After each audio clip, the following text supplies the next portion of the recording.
Corsia 1, Alan Guidi, Rinascita Team Romano. Alla 2, Davide Bizzotto, Antares Nuoto. Corsia 3, Nicolò Trabacchin, Team Veneto. Alla 4, Marco Deano, HT. Corsia 5, Federico Mestroni, HT. Alla 6, Federico Pignaton, Ginnasium Pordenone. 7, Lorenzo Menegaldo, Hydros.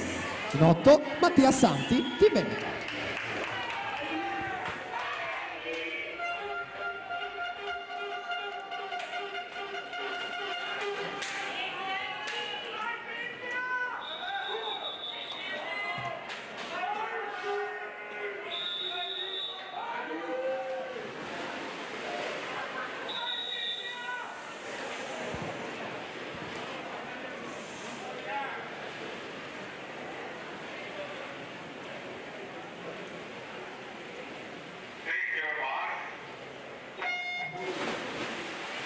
Finale assoluti maschi in acqua, record Robert Bogar 53-64.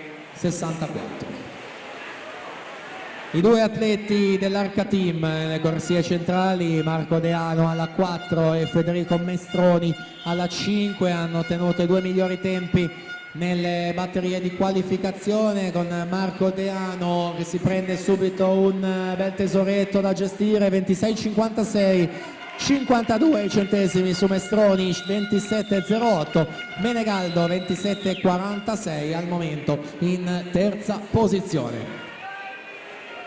Ancora buon margine per Marco Deano in corsia numero 4, sempre seguito dal compagno di squadra in seconda posizione, quindi la vittoria se la prende Marco Deano, 54,98.